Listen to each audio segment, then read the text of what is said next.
राजस्थान की सूखी पहाड़ियों के बीच अरावली की खामोश वादियों में खड़ा है एक ऐसा किला जिसे भारत की सबसे डरावनी जगह कहा जाता है। नाम है रिभानगढ़ किला। कहते हैं दिन में यह बस एक खंडहर है, लेकिन जैसे ही सूरज ढलता है यह किला जाग उठता है। अधूरी कहानी की शुरुआत सदियों पहले भानगढ़ एक समृद्ध नगर था। ऊंचे महल, रंगीन बाजार और खुशहाल लोग। इसी नगर में रहती थी एक राजकुमारी, बेहद सुंदर, बुद्धिमान और साहसी। उसकी सुंदरता की चर्चा दूर दूर तक थी। राजा का महाराजा ही नहीं बल्कि तांत्रिक और साधु भी उसके मोह में पड़ चुके थे। तांत्रिक की साजी कहानी कहती है कि एक तांत्रिक राजकुमारी से एक तरफा प्रेम करने लगा। उसने कार्य जादू से राजकुमारी को वश में करने की ठानी। एक दिन उसने गिद्ध की शीशी पर मंत्र फूंक दिए। जैसे ही राजकुमारी उसे लगाए वह तांत्रिक के वश में आ जाए। यही उसकी योजना थी, लेकिन यही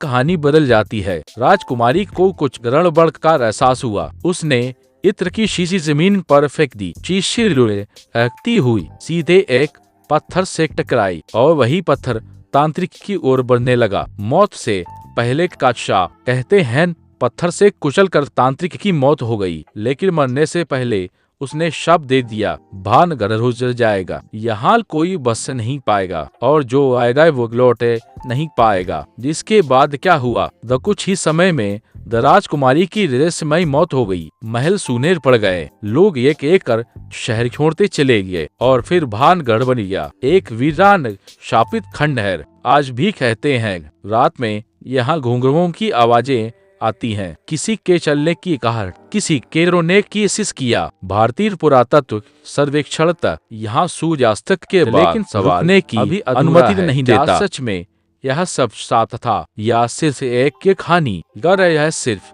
अफवाह है तो फिर रात में किले के अंदर से वो आवाजें क्यों आती हैं? ये क्या आप हिम्मत करेंगे सूरज ढलने के बाद भानगढ़ जाने की?